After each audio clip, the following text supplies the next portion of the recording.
You're listening to Theater and College Hoops. I'm Subi. Alongside me is Taylor Damel and the Shark. We're brought to you by Dash Radio and the Barnburner Podcast Network. Go subscribe on whichever device you use. I actually heard Evan Smotrich, formerly Maryland Terrapin, Michigan Wolverine, subscribe, so you should as well. Check out the website at thebarnburner.com. That's the-barnburner.com. And make sure to follow us on Twitter at CBB Theater. You should also follow me at Subi232 to find out where the Theat is, and make sure to follow Taylor at Taylor Damel and the Shark at the_Shark_BB. We're sponsored by Blue Note, artfully crafted small batch bourbon, distilled in Memphis in honoring the Memphis Blues. Be noteworthy, Memphis. So a few episodes ago, we discussed airports, and I kind of threw SeaTac under the bus because it was under construction at the time that I was there. And the security lines suck. So I still have that memory of SeaTac in my brain, and I still rank them pretty low. Shark, you traveled through SeaTac. Do we have an official grade or reaction to Seattle-Tacoma Airport? Didn't get much of a reaction. I landed in a terminal that was under construction. So as soon as I put my boots on the ground, I'm automatically, it's wicked loud. I can't hear anything as soon as I'm walking. So I'm not going to hold it against them because I'm all for people in airports doing what they need to do to better themselves. So I support that, and I encourage that. So I'm not going to give them a full reaction yet. But outside of that, it was kind of just, an 89 mile per hour fastball right down the middle, kind of a normal baggage claim, not much in terms of food. I will say I kind of got lucky. I got to take a rental car. So I timed it perfectly, right? I go to the bathroom, I get my bag right at the baggage claim at the right time, and then I hop right on the rental car bus right after. Like everything was in succession. So that's a positive, even though it has nothing to do with the actual airport itself. Well, what do you mean it doesn't have anything to do with the airport? That's part of the airport process right there. That's more me. That's more of a compliment to me right there, making sure I can time the sequence of that event. So no delays, no trap. It was all you. That the process went smoothly, right? Actually, now that I think about it, I do have something to nick 'em on here. My terminal, I had to take one of those, and you have to do this in O'Hare too. But I don't like taking a tram, like a subway, to get the baggage claim. Yeah, you flew into Terminal N, and that's under construction. Yeah. Well, hold on. You guys have letters for terminals, not numbers? North and south. That's another knock in my book. I didn't even know that. What are they supposed to call them? Numbers. Go with the Terminal N? Yeah, for North Satellite Terminal, and the South Satellite Terminal is S. Do they have corresponding numbers with them, though, or is it strictly letters? Each gate has a number, yeah. It's not like they just go like gate Z. It's the North Satellite Terminal, the South Satellite Terminal, and then you have the main terminals, which are A, B, C, and D. Give me numbers. There's a lot of numbers. There's only 26 letters, plenty of numbers. In his defense, a lot of airports do letters. It's just their choice of letters is kind of strange. N and S, that's weird. Most people do A, B, C, D terminals, but A, B, C, D is in the main terminal. It's Pacific Northwest. It's weird up here. I don't like it up here. I'm outside of Tacoma. You guys judging the SeaTac Airport is like asking someone to watch one college basketball game, one half of one college basketball game, and then break it down. You haven't spent the time in the gym at SeaTac like I have, okay? The place is a wonderful place. You have to be able to hit first impressions. No one really spends time in airports. Hey, you spend time in multiple airports. You're across the entire country. But I mean, I'm guessing this is not a joke. We figured this out one time. I bet you that I've spent equivalent to something like 3 weeks of entire total days of my life at the SeaTac Airport. Because every single time flying out of Alaska, you had to, and still for most of the time, had to stop at SeaTac. And usually you leave Alaska on either the red eye or the earliest flight of the day. If you take the red eye, then you're at SeaTac for 3 or 4 hours minimum. Similarly, the only time you can really fly into Alaska is that red eye flight. So you fly into SeaTac and have to sit there for 3 or 4 hours minimum to wait for your evening flight too. So that's like 6 hours of SeaTac every single time you go somewhere to and from Alaska. I will say, if I had to compare this airport to a college basketball team, which I think is kind of the theme that's generating out of this, I would say my general reaction to SeaTac is a Mississippi State. They're sitting on that 8-9 line nearly every single year. They're good. They might upset you. They had a good season, but there's just not enough in it. The experience wasn't overwhelming enough for me to push them out to the Sweet 16. Good team, not great. So is there like main terminal with the huge windows and all the restaurants and all that type of stuff? What is that, like Renardo City or Jarvis Renardo? Who is that? Yeah, Jarvis. I didn't get exposure to that. And again, you see, you're missing the best part of the whole airport. It's unbelievable. But see, that's why the Shark is exactly who we need to ask. Can't have someone who has been there, like it's back. Yeah, quick reaction. You only get one first impression in this life. They got Ben Howland's code. They got a bunch of Weatherspoons running around in that airport. This is an 8 seat. All right, they're not great. All right, Sharks, humor me. Get to the airport earlier than normal next time. Go to the main terminal. Get a pizza from Palazzo's, and get a beer. Sit there, watch the planes take off, and against the entire huge window. It'll change your airport life. I guarantee it.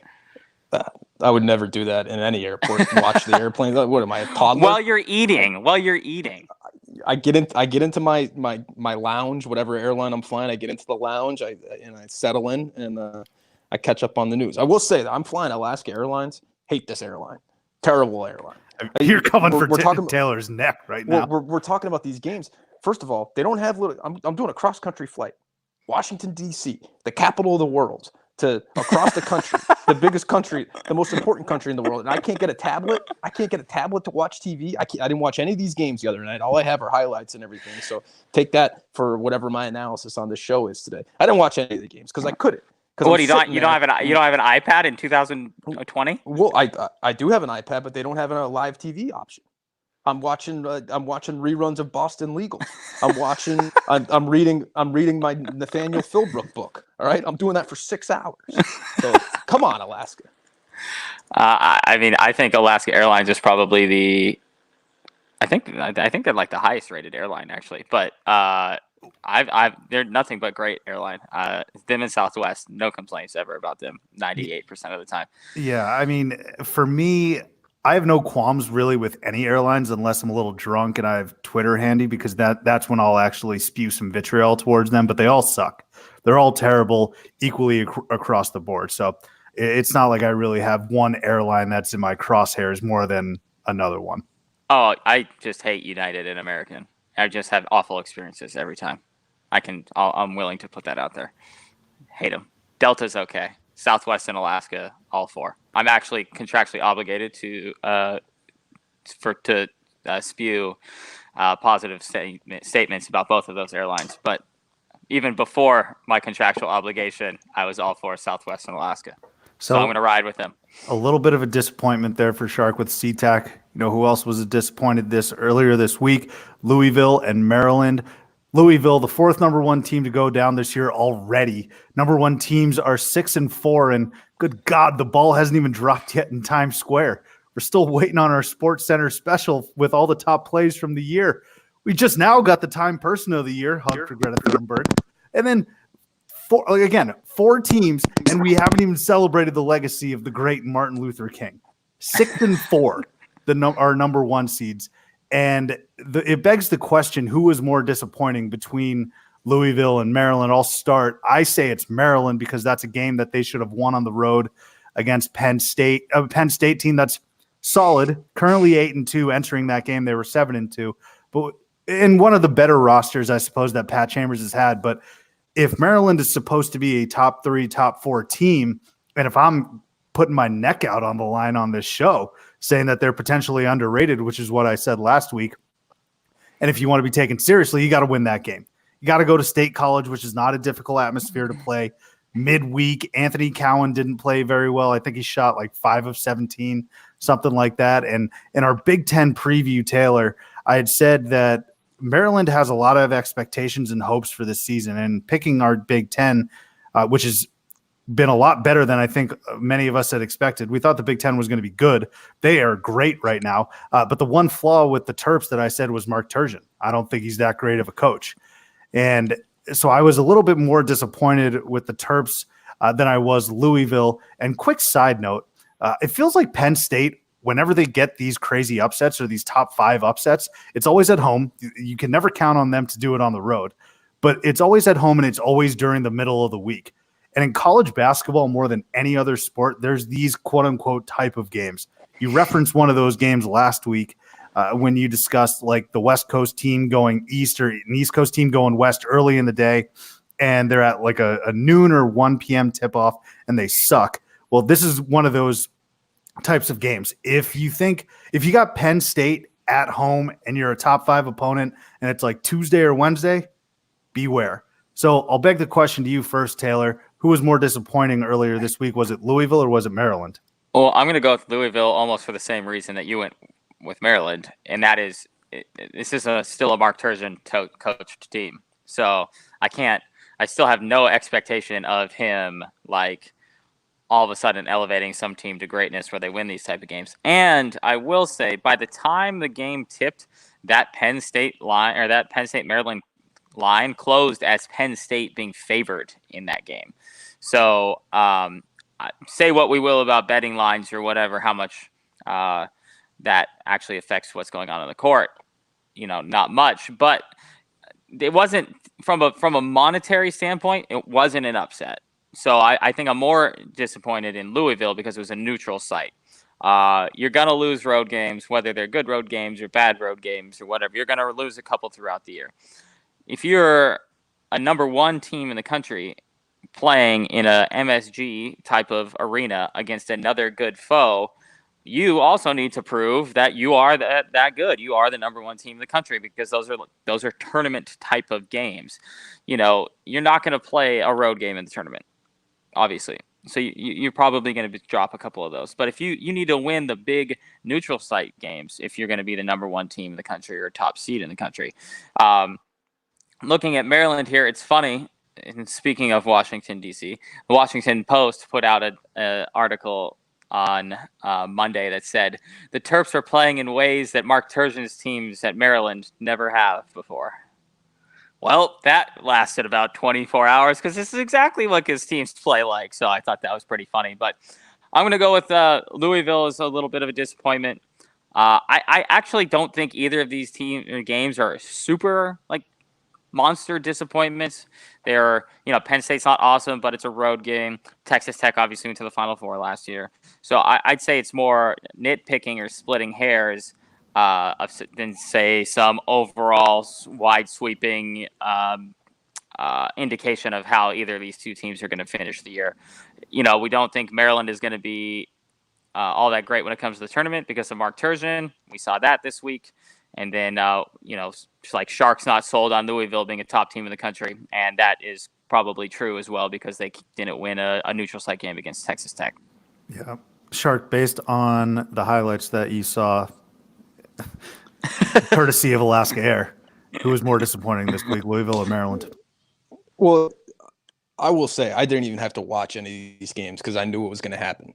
So I've been saying all year, Louisville is fake. Okay, they are fake. They have not beaten anyone. They had their big first home game against Michigan. After Michigan got hot, it was a perfect flat spot. Louisville blows them out. The fact that they can't beat Texas Tech on a neutral court. When Texas Tech, they're broken down. They already have the 3 losses. They don't return anyone outside of Davide Moretti. They don't get anyone back from last year. And Louisville, the supposed number 1 team in the country, just I'm told that the game was worse than the score looked, and it was a 13-point game, right? Was it a blowout throughout? It wasn't like a barn burner. It wasn't competitive. Okay, so I mean that's definitely the disappointment right there. They were overranked. They were overhyped going into that, and they got exposed right there. They belong anywhere from 10 to 20 in the rankings for the rest of the year. No, for the rest of the year because they're going to lose more games. I hate to break it to you. All right, they're going to lose more games. This is not a very good. This is not the number 1 team in the country. That's where they're going to exist for the rest of the year. I'm telling you right now. They are the bigger disappointment. Maryland, I don't think is that big of a disappointment. You guys are slandering Penn State. Penn State's going to make the tournament this year. Penn State's a tough club. They are, but so is Texas Tech, and you're somehow slandering Chris Beard, who's probably one of the best coaches in the country. They did kind of go to a Final Four. It's an actual road game. It's an actual Big Ten road game. that happen. This is a neutral court in a tournament outside nowhere, and the expectations should be higher for Louisville than they were for Maryland going into it. Penn State road game tournament team. I don't think they've made the tournament since like 2011. They have good wins on their schedule this year. I think you're discrediting Penn State a little bit too much. So I think it's more of a disappointment for Louisville than it would be for a team like Maryland, who should have lost that game. By the way, I put out that stink line on Twitter before that even happened, and it cashed in. And I'm also seeing another one tonight. I'm not going to tweet it out. I'm just going to say it out loud. But Illinois is somehow favored over Michigan tonight in Champaign. Underwood season. Well, what's going on there? That stinks. But I think that'll be one. Well, and if Michigan wins that game, then I never said that. Well, I'll tell you this much. This is where Brad Underwood lays the groundwork for his Big Ten Coach of the Year nominee and win towards the end of the year. But I don't understand why you're writing off Texas Tech, because, again, like we had said, this is still a Final Four DNA type team. I know they lost a lot of their players, but they still have Moretti. They still have Chris Beard. And then let's look at their losses. They have 2 losses in overtime against DePaul, which was a true road game, against Creighton, who's coming on pretty well, and then, of course, to Iowa, who we said is probably the most underrated team in the entire country. So Texas Tech is still good. They're also still very much a tournament team. Penn State is solid, but if you're a top 5 team like Maryland's supposed to be, who's getting all of this credit and all of this praise, this was a perfect game for Louisville to lose. It doesn't surprise me that Louisville lost this game. I was surprised that Maryland lost this game because I bought into them. I don't agree. I think Texas Tech, it was reflected that they are not the team that they were last year. Jarrett Culver's gone. Matt Mooney's gone. Tariq Owens is gone. Shout out Jarrett Culver's brother scoring 100 points in that other game. And that was reflected within their preseason rankings. And so they had a neutral court. They've lost 3 games going into this already in the season. They're clearly not the team that they were, putting aside the fact that Chris Beard's a great coach. Louisville, they were ranked 7 at the start of the year. Like they have a hype surrounding them, and it's gonna get revealed, and people are gonna start to recognize that they don't have the talent. Jordan Noir is a good player, but I've been saying it from the outset. He's kind of a finesse guy, despite all of his numbers that he puts up in the game. He's Andrew Wiggins. He's a jump shooter. Well, so you say that Louisville is going to fall between 10 to 20, which No, Kentucky I and didn't say Duke not this week. That's not going to happen this week. I'm going to say for the rest of the year, they're going to exist from 10 to 20 because that's who Right. they are. But who's going to be, and that's fine maybe on a normal year, but like who are the 15 teams you're putting ahead of them every week? Because we're having the same problem with essentially every single team outside of like 3 or 4 in the country right now. And so I think once the conference plays get going and Louisville starts dropping games on the road, at Virginia Tech, and they lose at home to Virginia, and they're having all these losses, I think that's going to start accumulating, and they're going to just be in the 10 to 20 range. And I think the top 10 teams are probably going to be the ones that we're used to seeing outside of North Carolina, outside of Michigan State, like Louisville is always in the top 10. Yeah, I think Louisville is not always in the top 10, and not recently. And I think Michigan State will be in the top 10. So, well, I also, if you're expecting Louisville to trip up an ACC play, then extrapolate that to Maryland in a much better conference in Big Ten play. I mean, I think Maryland's going to be surviving in that 15 to 20 range. I'm not so sure about that. That's why I think Penn State is a good team. I think Penn State is someone that's going to be in the tournament picture throughout the year. So I think Maryland is going to be fine. This is a game that you're supposed to lose, and it's probably a good thing for them to get humbled a little bit earlier in the year because they're riding off the coattails of Cowan hitting that 75-foot 3-pointer against Illinois over the weekend. They kind of needed something like this, and I think that they are going to be a top 10 team throughout the year. So go ahead, Subi, this is the first year, just kind of going back to the first thing you said, this is the first year that 4 teams have lost before, 4 number 1 teams have lost before January 1st since the AP poll came into play in the 40s. But I'm just looking at the rankings right now. I mean, I guess your boys at Oregon would have to take Louisville's spot in that top 10. Yeah, you're answering a question that I'm not like. of course, this week Louisville's still going to be a top 10 team. Well, no, doubt I'm just about it. saying I'm extrapolating this over the rest of the year. You know, saying that they're Okay. going to be in the 10 to 20 range essentially means that you're saying that teams like Tennessee and Butler and Memphis and Florida State and San Diego State are going to be better for the rest of the year than Louisville is. And I just don't see how that's even. I just don't see that happening. I do. At least not in a rank. Who's San Diego State gonna beat that's gonna push them over Louisville this year? To get into the top 10, you want me to like predict who my top 10 is? Well, you can't predict it. You can't predict it one way and then not want to predict it back the other way. When you asked when you were looking for the information, why? Well, the difference is I'm making a prediction about one team, and then you're turning around and saying, "Hey, man, why don't you go ahead and predict 9 other teams?" It's like, well, because college basketball is more than just one team. Like the whole point of the rankings is deciding how the teams go in order to determine who's best. So you can't just say one team is going to be like this and then not take into account other teams. Take it easy. What's wrong with me just saying I don't think this team is going to be in the top 10 in the middle of the year, and then you're turning around and your counter is to say, okay, who's going to be in the top 10? It's like a preposterous counter. Like, what do you? Well, because the top 10 has to have 10 teams in it. So fill in the 10. It can't just be Louisville outside of it, and then maybe there's going to be other teams that could be there. I'm just telling you, I don't think they're going to be one of those 10. How can anyone ever have a conversation with you? It's like the alternative is to fill in the blanks of 17 different scenarios.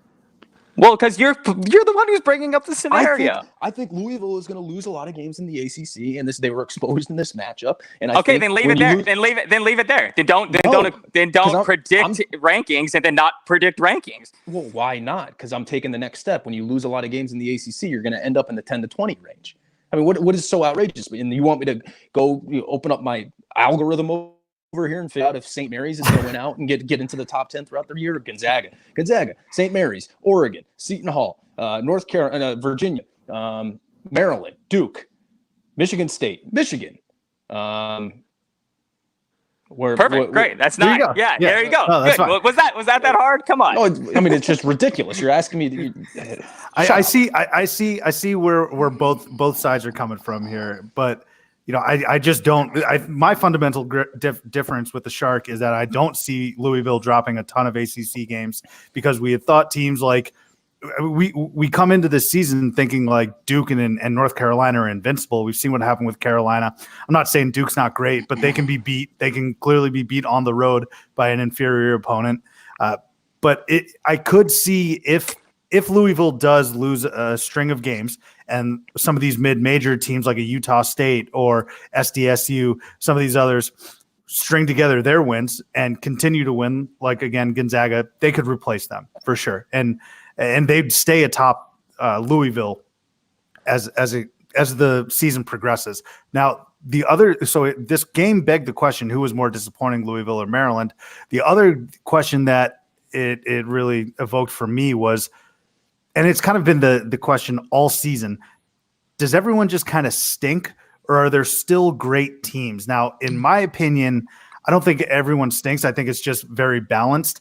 I do think, however, and again, you could just point to the records, but I'm looking at how they played. The two best teams in the country right now are Kansas and Ohio State, and I think they are that much better than the rest of the competition. Ohio State has certainly shown that. I'm still going with Kansas based on their talent, based on their point guard play in Dotson, based on Doak, and obviously the Hall of Famer Bill Self. And even that game against Duke, if they didn't turn the ball over a million times, they'd probably win that game. So I think Kansas and Ohio State, I'd be fine with whomever gets number one next week. I think they're in a stratosphere by themselves as it stands. And then the next tier behind that is Michigan and Baylor, as a matter of fact, because I think Baylor has a couple of really good wins, and they've shown toughness throughout the entire year. And Scott Drew is obviously still a really good coach. So question to you, Shark, is it still very balanced, or do you find one or two teams that are clear-cut favorites above the others?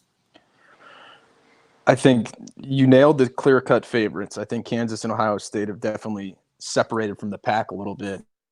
I think your secondary line there, are you not including Duke, Kentucky, Gonzaga? I might include Gonzaga after this weekend if they win at Arizona. But based on what the Michigan and Baylor have, the teams that they've beaten, especially away from their their homes. I'm talking Baylor against Washington. Actually, Baylor lost to Washington, excuse me. But so strike that. But Michigan and Baylor, based on the ranked teams that they've played, I put them above Duke, Kentucky, Gonzaga. Yes, slightly. Yeah, I think you'd be wrong there. I would still put Duke and Virginia and even a team like Auburn, Maryland still. I'd put all those guys above Baylor at this point. So I don't know. I think it's pretty unprecedented what's happening in college basketball this year. And everyone really called it, not just us, that there's really no great team going into the year and that there was going to be a lot of parity. There's going to be a lot of ups and downs. But I think Kansas is kind of in a stratosphere of its own right now. Ohio State kind of popped up and surprised a lot of people. But Kansas is just playing possessed, and they also have exactly what you want for a team to succeed in a tournament with an outstanding point guard and like a 25-year-old senior that is reliable and doesn't miss any shots. Granted, the shots are like 2 feet long, but yeah, Azubuike is still leading the NCAA in field goal percentage at like 80%, and he's going to be one of those guys. Was it Ben Simmons' his rookie year or in college? Someone didn't take a shot outside of like 8 feet or something for an entire year, and I feel like that's what Azubuike's year is going to be. Yeah, he doesn't need to. Thank you. I fucking love those players. I want those players that know their game. You know how many times we keep saying get on the block, right? And meanwhile, I got Diamond Stone taking corner threes. Like, what are we doing here? I love Doak. Yeah, no, that's why he's going to be like one of the maybe not National Player of the Year candidates, or he's going to be a candidate, but that's why he's going to be all first team Big 12. I mean, why play to your strengths? Play to your strengths. If you're a 7-footer, let's say your first name is Chase, for example, and you're 7 feet tall, just dunk the basketball and get rebounds, because that's all you really need to do, you know? So, no, I love it. And I'd say Kansas is probably the clear-cut number one team in the country right now. I don't think that's obviously going out on a limb. And I hate that we kind of have to have this discussion in a way, because I'd like to think that we were able to prove the narrative of the normal national media wrong, because we are actually way more or way bigger fans than just like the normal ESPN person is. But it really does kind of suck to say that, this is what everybody has been pushing this year, is a whole ton of parity, and that's exactly what we're getting. I wish that we could say, give some reason that it's not actually like that, but it is completely like that at this point in the year. Last year at this point, we had twice as many undefeated teams as we do now. So it sounds to me then that you think everyone is more even. Like maybe the way I posed the question wasn't well phrased, because I still think Kansas and Ohio State are clearly better than some of the others. But basically, if I were to say, can Virginia knock off Kansas in a road game? Yeah. No, I agree with Shark. I don't think they can. I mean, I think they could. They want to be favored or anything, but I don't think Kansas is so much better than anybody else in the country. I mean, I think they're clearly that's better. What I'm getting at that, but see, that's okay. Clearly, yeah. I mean, but they're that's clearly better, but they're not. But they're not like they're not to use a term we use all the time. I don't think that they're like an unbeatable juggernaut. They already lost a game this year, so sure. It's not like. We're not even talking about an undefeated team, and I'm not saying that you have to be undefeated throughout the year, because obviously that's damn near impossible. But I mean, they already lost a game this year. So to say that they are not beatable by another top 10 team, I think is not correct in my opinion. I mean, I would counter with that by saying that was the very first game of the year, and it was just riddled with turnovers. Sure, right. But I mean, it's still. They still played in that game, and I know we hate those first games. You and I and Shark kind of hate those first games in a way, in terms of how it shows the success for the rest of the year. But yeah, I mean, teams lose road games. I mean, Colorado and ASU beat Kansas at Kansas like 2 of the last 4 years, right? So to say that they couldn't lose to a top 5-ish Virginia team at home, I think is not accurate. I'm not saying it would happen. I'm saying that I would give it maybe only like a 25%, 20% chance of happening. But to say it's impossible I think is going too far out on a limb. This particular year, this particular Kansas team. Yeah, that's fair.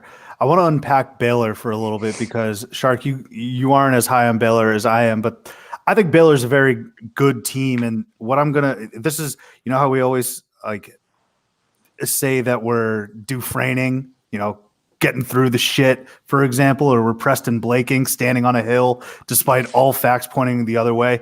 This is a new one. This is what they do. Baylor, they yoast. Okay.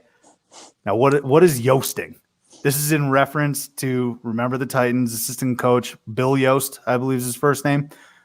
But what they do in the beginning, man, they jump on you like a starving man on a Christmas ham. That's what Baylor does. They jump down your throat right after the tip, and they have like a 15-point lead going into the half, and then even within the first 5 minutes of the second half. But they don't finish the ham. And then they don't score again. Yeah, right. They don't finish the ham. The Grinch, he comes down the chimney and he steals the fucking ham.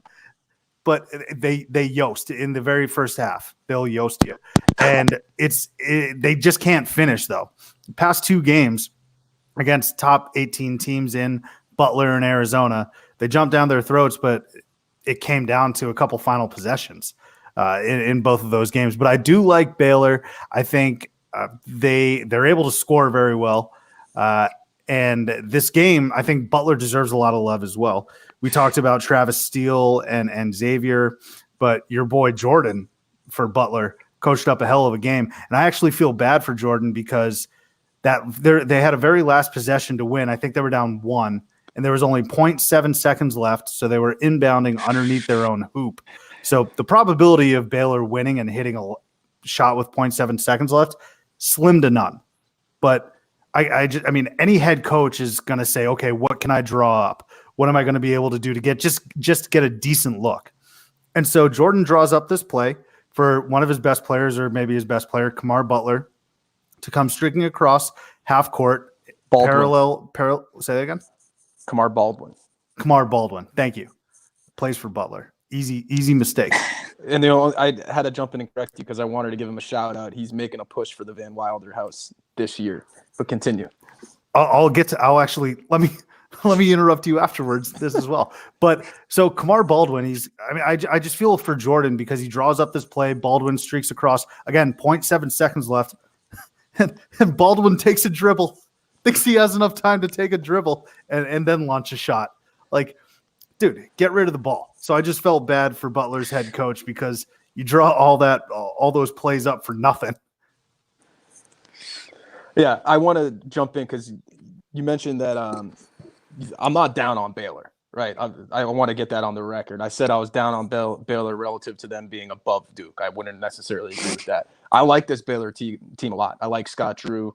I think it's a stereotypical, super athletic, great defensive team that Baylor has. When they played Arizona this past weekend, I was very surprised to see in the scorebook that they're kind of do-it-all glue guy, Mark Vital, your boy, Vital, however they pronounce it, didn't even score against you. And he's never been much of a scorer, but he's that guy that takes on the identity of the team, similar to what Rico Gathers would have done. I know it's a different position, but incredible comparison. I talked to my buddy who's a huge Baylor fan from Waco. He said every year Baylor has a Quincy AC Rico Gathers type. That's Mark Vital. Yeah, so that's definitely there. And then the reason I like this team more this year is because if you recall, they had a good team last year, but so much their offense, it would run through Makai Mason at the end of the game. And he was just like such an outlier with the way that team decided to play. And this year, it seems like I think their leading scorer is Jared Butler, who was, he can light it up. And their other transfer was a guy, Teague. I don't know where he is, but he's kind of taken on that Makai Mason role this year. So they're super athletic. They got a guy named Bandu, great name, Bandu. I like Baylor.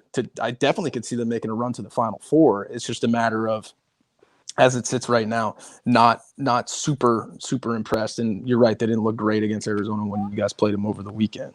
Bandu is not even the best name on the team either, because Flo Thamba is probably the best name on the team, which is just an incredible name.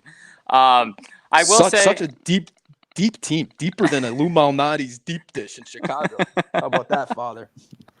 I can appreciate that. And real quick, Taylor, before you continue, to circle back to that Van Wilder house reffy with Kamar Baldwin, the previous Van Wilder house guy for Butler, Roosevelt Jones. It's Roosevelt something. That's right.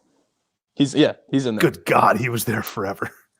Yeah. Well, I mean, it's Kamar Baldwin he started as a point guard as a freshman, and he's just there. He's never gonna. He might go to the NBA like Shelvin Mack would have done for them, but like you just exist long enough in tough Butler games, NBA scouts, and you're like, who the fuck is this guy? Like, I want him on my team. And then you got a 12-year NBA career, and then we'll probably meet the next one this year when they're playing in a Sweet 16 game. Where was I? I don't even remember. Flo, where you're I was talking. at. Yeah, you're talking. Oh yeah, about a cool Flo name. Thamba. Yeah. Well, sorry, I started looking up Lou Malnati's because I was just going to point out that there are 4 Lou Malnati's locations in Arizona. I believe they're the only locations outside of Really? the greater Chicagoland area. There's a few outside of O'Hare that I tend to frequent whenever I'm passing through. Well, next time you're in the desert, we got that option for you That's too. good. No big deal.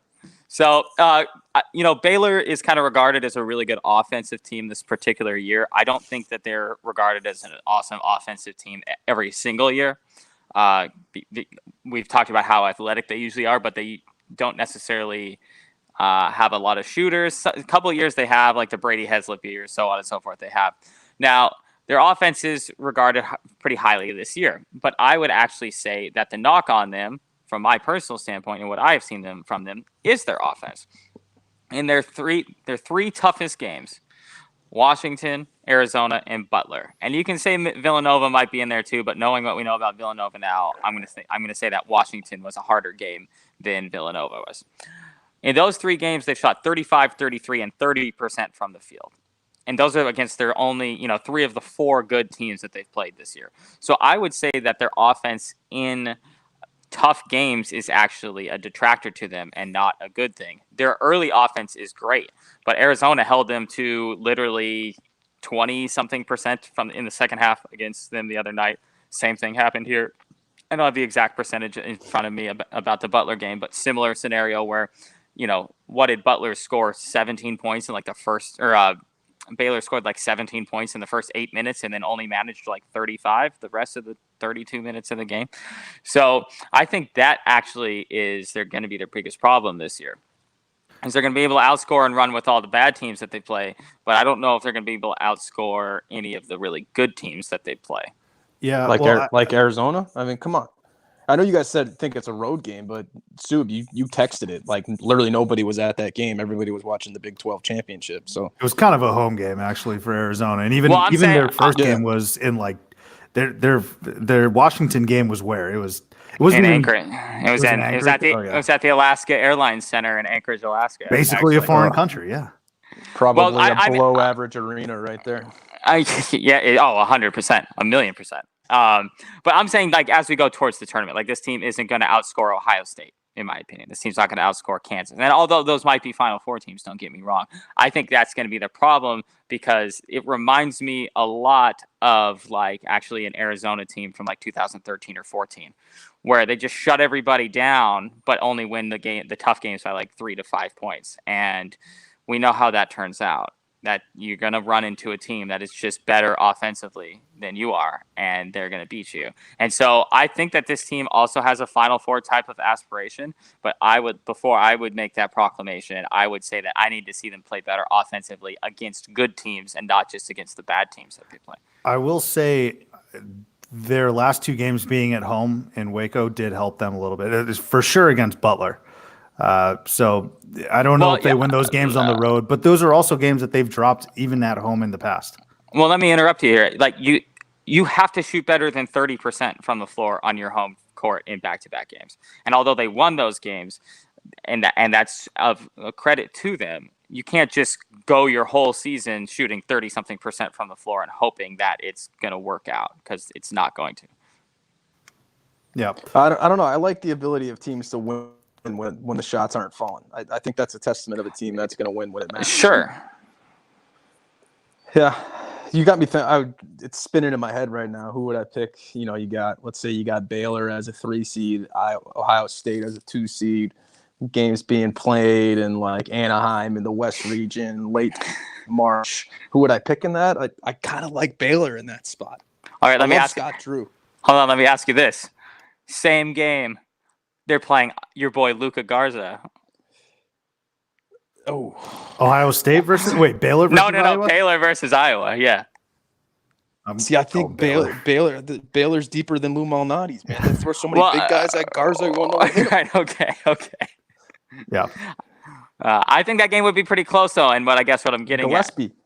Yeah, Gillespie, who had a career high against Arizona, because Arizona only gives up career highs in every single road game they've ever played of all time to random dudes that you've never heard of before. At some point, look yourself in the mirror. If it's only Arizona doing it, fucking stop doing it. No, I know, but I think that this team's going to play a lot of close games when it comes to those teams. So I think, like, say that Iowa game, the hypothetical Iowa game. Sure, Baylor might play that or win that game, but they might leave Iowa in the game for too long that someone like Garza scores like 6 points down the stretch and beats them. I think that's what I'm getting at as they're going to be their bugaboo this year is as good as your defense might be, any team in the country can still probably score I can't tell you when, but at some point they might be able to get 3 buckets in a row against you.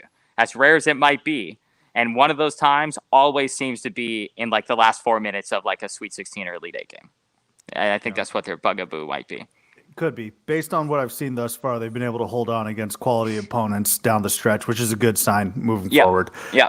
Shark, let me ask you and bring this up from a couple weeks ago. You had mentioned the Ewing theory. This was breaking news about James Akinjo and a few other Georgetown players transferring from Georgetown, and Georgetown was pretty terrible a couple weeks ago.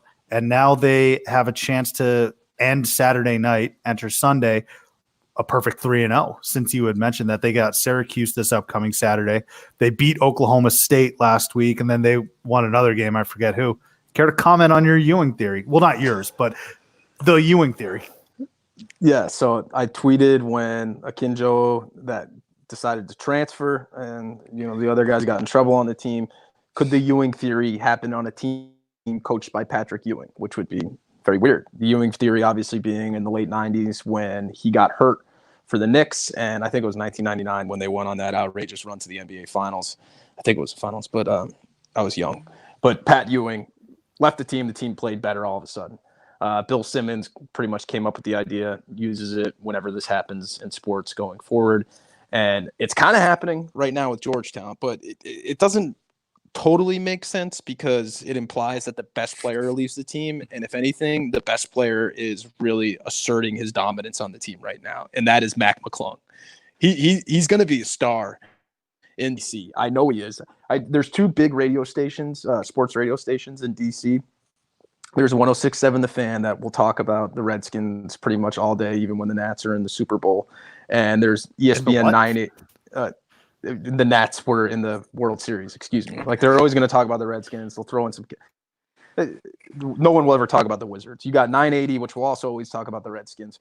But I was flipping through the other day, and I flip over to 980, and I'm expecting, because everyone's excited about Bruce Allen maybe getting fired finally, and they're talking Haskins. And then literally there's a guy calling in wanting to talk Mac McClung. He was talking McClung. It was like a random day, and it's kind of starting to happen here. The problem is the team, they need to string together a lot more wins. So this game is pretty big for them on Saturday in DC at Capital One. They're playing Syracuse, of course, longtime rivals. If they can get that win there, I think the momentum will really start to pick up, especially when you got Maryland. There's tons of Maryland graduates in DC as well. So if there's 2 really good college basketball teams, and I'm not putting Georgetown on the same pedestal as Maryland, but the excitement and the energy could come back to Georgetown, especially if they become a fringe tournament team, which they were last year. They just couldn't get over the top. So are you officially not going to say that this is Ewing theory because you're saying that McClung's their best player? Well, no, I will say it was a Ewing theory because without a doubt, Akinjo was their highest recruited player on the team this year.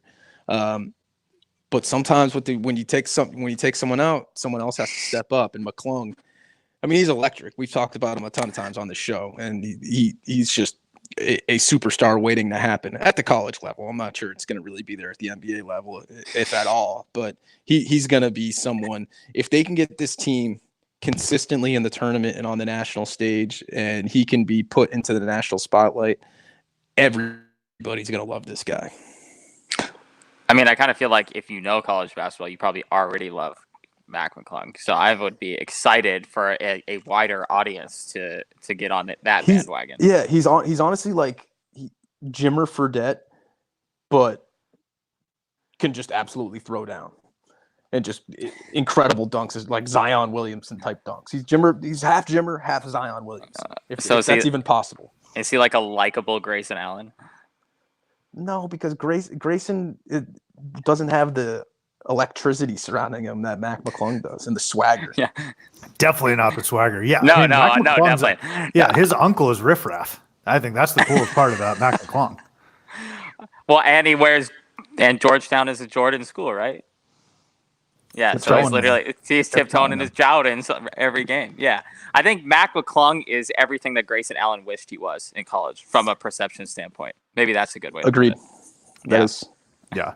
Would it let's if you were to ask Grayson Allen right now, if you had to trade your NCAA title, but you would be revered like Mac McClung or looked at or perceived as Mac McClung, does he take it?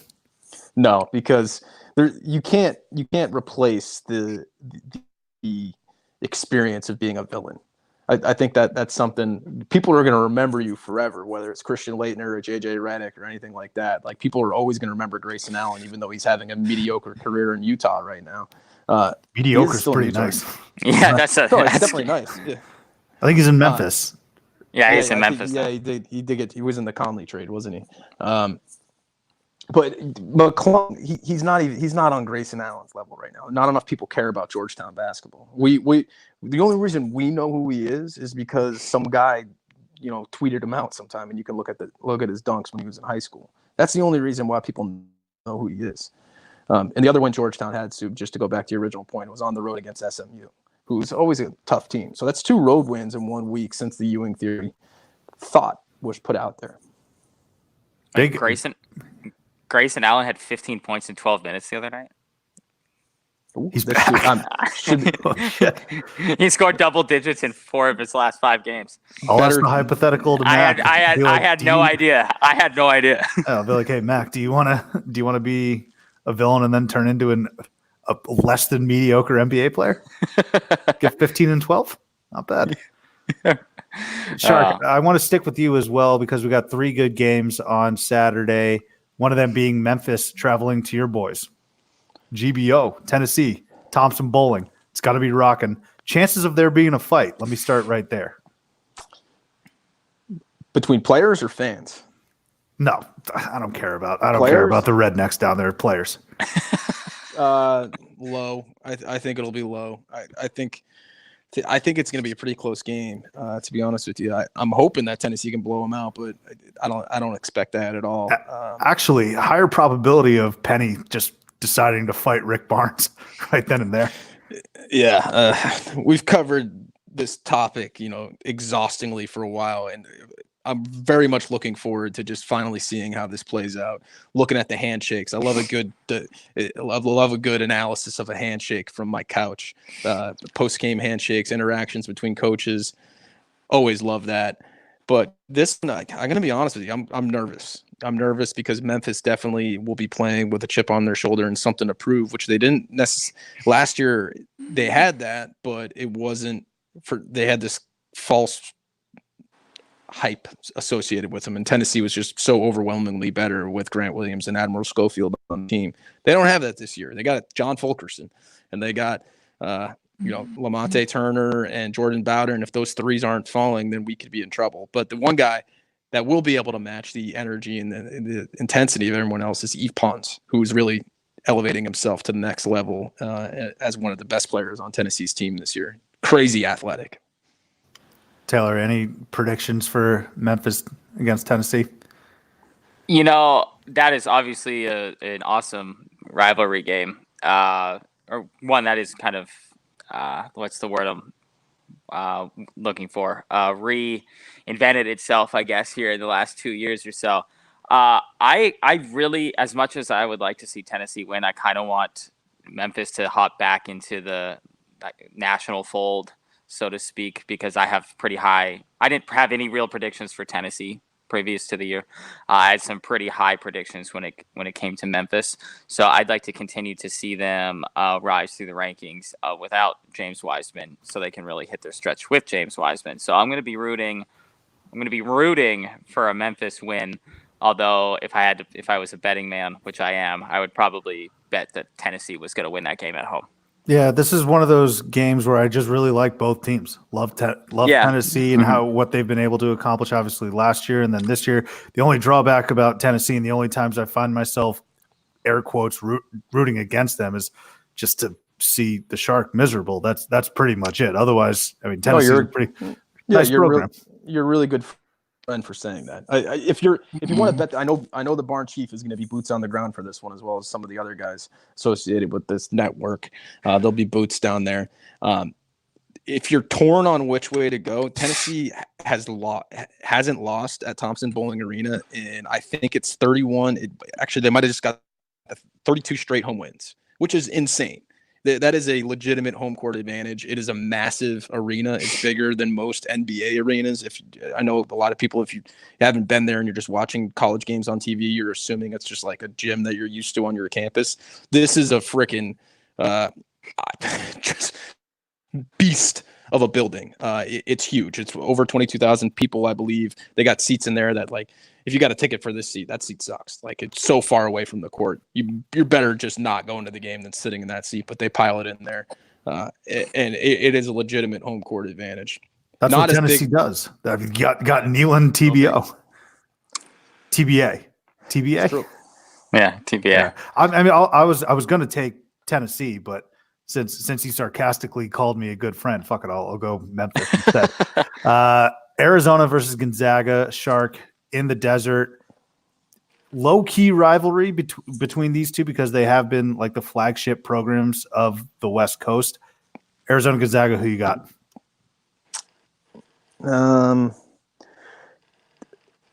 Don't you guys play every year at this point? I feel like you make Almost. you make a big deal out of it, and then like you're kind of in the same bracket each time. You're like, oh, who's gonna win this time? I'll take Arizona this year. Who cares? Yeah, whatever. Fuck it. Let's just go do something else on Saturday, maybe. Let's go picnic in the park or something instead of watching college basketball.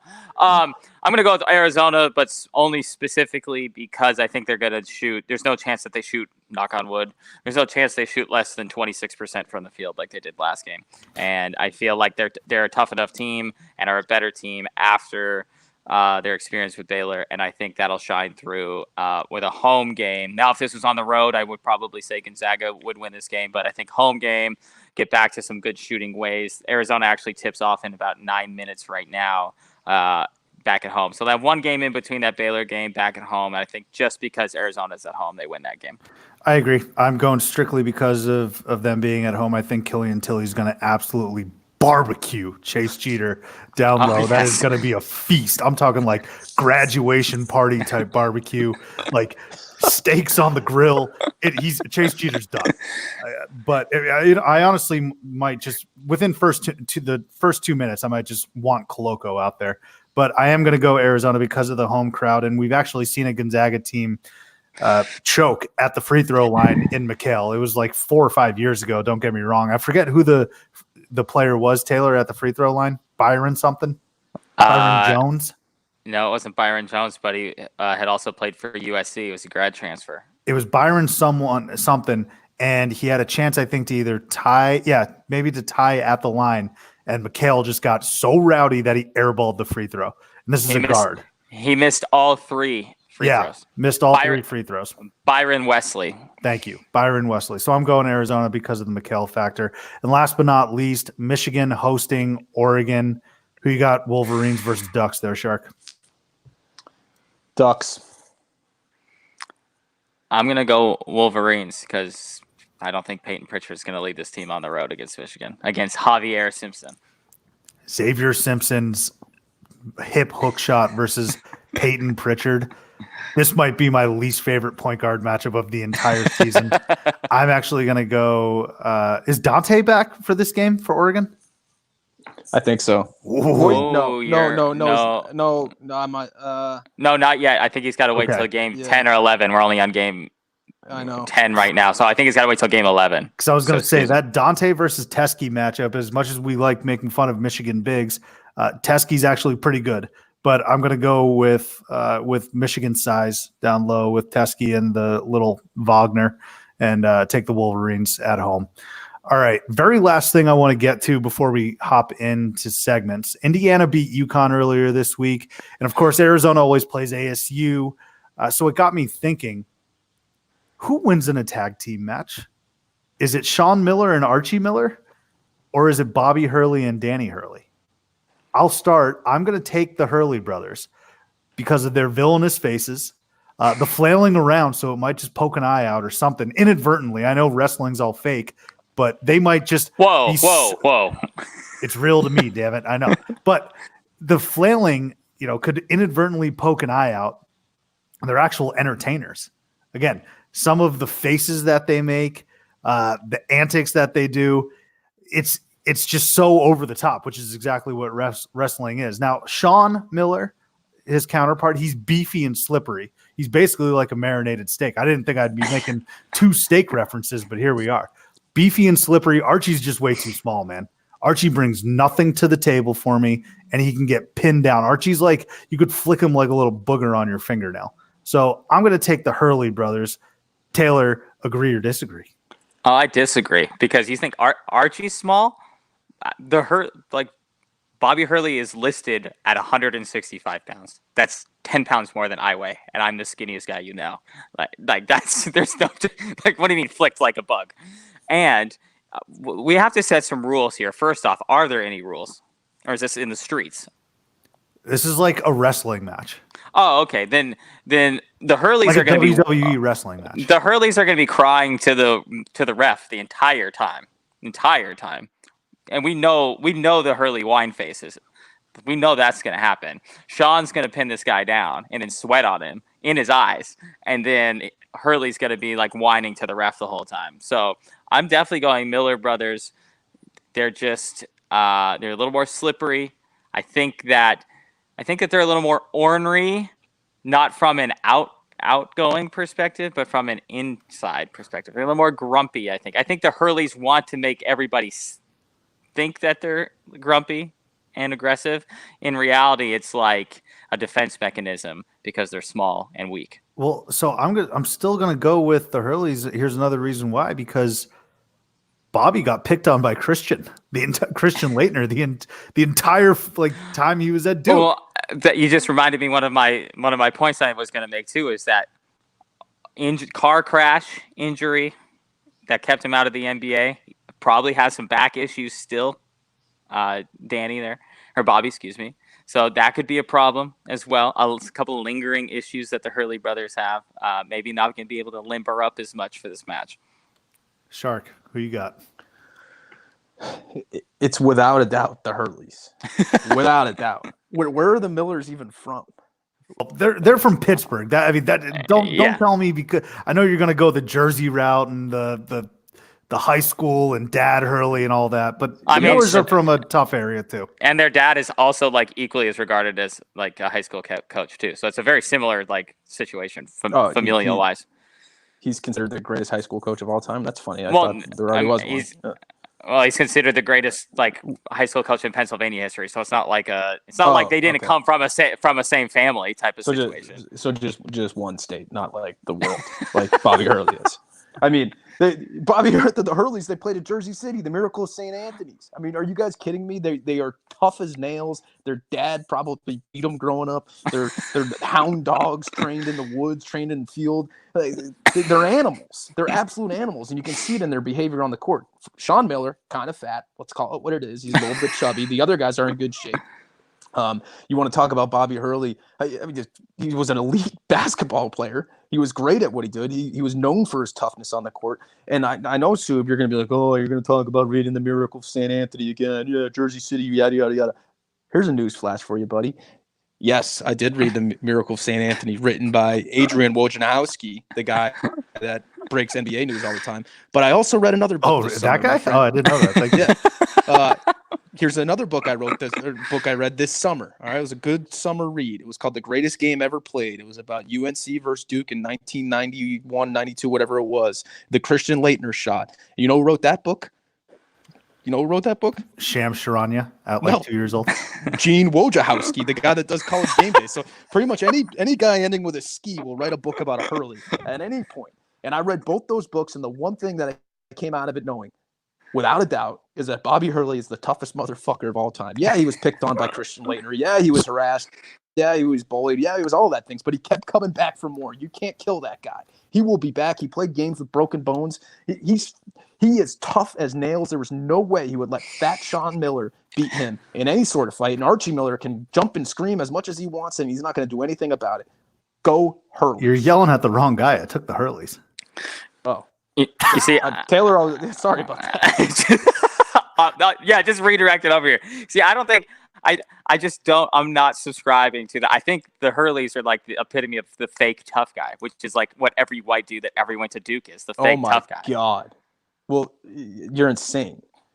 I mean, you're absolutely insane. I don't know how you're gonna. I don't know how you're gonna tell me about Bobby Hurley, who like owns like horses and was a guard at like the most prestigious like school in the country. Is gonna beat down some East Pennsylvania brothers there. Do you know any? Are you saying owning horses and being into the horse racing industry is somehow considered soft? Is that what you're suggesting? It's kind of a white collar industry to be in, isn't it? Oh, you don't know much, my friend. You've never been up as to an Saratoga owner. in the Northeast. As an owner. Yeah, well, probably because he is extremely successful because of his toughness that allowed him to be successful. Well, God, horse racing's a tough industry. Well, yeah, not as an owner. You're not down there in the stables every day. What do we want to do? Be a farmhand while he's extremely successful? Milk the cows. Yeah, we do. Actually, take one to the chin from a horse's hoof. First in, last out. But yeah, Shark. I don't know why you're and you're holding the fact that he went to Duke, a prissy university, against him. If anything, that makes him Teflon. The fact that he did, he could have gone anywhere in the country, and he wanted to go to Duke. He wanted to play for Krzyzewski. He wanted to do it. He wanted to be the lightning rod to be attacked on every. He's the smallest guy on the court all the time. It didn't matter because he's tough as shit, and he's going to beat the crap out of you, and he's going to win. I think he got two rings while he was there. Well, that's another reason why the Hurley brothers are going to win, because Bobby's WWE loves a villain. They crown the villains. He's a villain. I mean, Sean and Archie just aren't on that same level of relevancy. Although I'll say this much, I can't wait for Sean to beat the absolute hell out of Bobby twice this year in basketball. Maybe even physically. The Hurleys are the type of guys that would get up and celebrate whether they won or lost. As we've seen before, Bobby Hurley pumping up the crowd like down 12 after he's getting kicked out of an ASU game, crying to the refs. That's the image I have. That's the now Bobby Hurley. You're talking about the Bobby Hurley from 20 years ago. All right. The now Bobby Hurley whines, complains, and celebrates losses. Well, yeah, as a coach, I'm talking about just as a no holds bar wrestler. Give me the Hurley brothers. Let me ask one question. Since Bobby Hurley's been at Arizona State, what are the tournament records between Arizona versus Arizona State? Sean Miller versus Bobby Hurley. Head to head or tournament? No, they would never play in the tournament. In the tournament records. Well, are we counting NCAA games as a win? How many wins does Arizona have since Bobby Hurley's been in Arizona State? When did he start? 2014? Hurley started in 15. 2015. So I think it's 2-1. Yeah, because Hurley would have got a play-in game. I know that. You guys lost to Buffalo that one year. Good Buffalo team. Propelled Nate Oates' career. Just saying. You guys think you're high and mighty on the totem pole here. Bobby Hurley, junkyard dog, man. I think that because we beat the hell out of him every single year except for last year. Those are his first 2 wins against us. You know this. Arizona since 15 has went to the Sweet 16 in 16-17 and lost to Xavier. So that would be more wins. 2. Yeah. 2 because they haven't won one since. Bobby's got 1, right? Yeah, he's got St. John's. One of the worst basketball games I've ever seen. Right. One of the worst playing games I've ever seen. Regardless, I love that hypothetical. Thank you for voting on my tweet, Hurley brother versus Miller brothers. How did that turn out, by the way? I think it was 50-50. Wow. So we solved nothing here, essentially. Well, and this, I'm not thinking 3. Oh wait, I'm- no, I'm I not- didn't vote yet. I didn't. You tweeted that out. I didn't vote. Oh no! Oh, shit.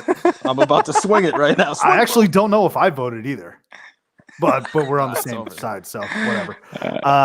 With that being said, we will go ahead, take a quick break, and get a message from our guy Zach at the Barn Burner Podcast Network. All right, let's round this out with Where Am I and Hugs. Taylor, it's your week.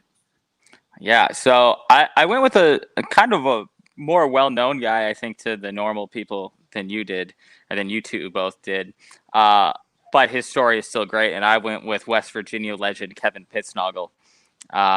He made a run in the 05, I believe, tournament there with West Virginia. He was like the freshman of the year in his conference, and they lost to Texas on a buzzer beater in the tournament. Pittsnogle, just a classic West Virginia guy. He grew up in West Virginia. He went to West Virginia, and now after college, he didn't make any pro teams. After I think he went to the D League for like a day, and he became a car salesman and is now a special education teacher in his hometown of Martinsburg, West Virginia. Could you imagine your high school teacher being 6'11", 300-pound Kevin Pittsnogle? I looked up the photo of him right now. How have the years treated him? Oh, not good. At 35 years, come on, Pittsnogle. But hold on, I'm recovering as I look at this. He looks like he looks like he's 45 years old. He looks like such a West Virginia dad. He doesn't look good, but literally my first reaction to this photo that I'm looking at, he looks like JB. Soup, our boy. Oh, Jason Brown? JB. Last Jason Chance U? Brown. He looks exactly like JB from Last Chance U. I thought it was him. Oh my God. I'm in utter shock right now. He looks just like him. But good for him. It seems like he's found a great little niche and career for himself. He's a West Virginia god. Anytime Country Roads comes on, that guy probably just lights up. You know, he didn't get his high school jersey retired until like last year. I mean, that's insane. Yeah. Come on, have some respect. What are we waiting for? You know, like at least trot this guy out in his prime. Not with him and his I guess he has I guess he has like 7 kids and stepchildren and like a bunch of kinfolk and shit around him. So like at least trot him out in his prime, not like now when he's pushing 350 or 325 at 6'11".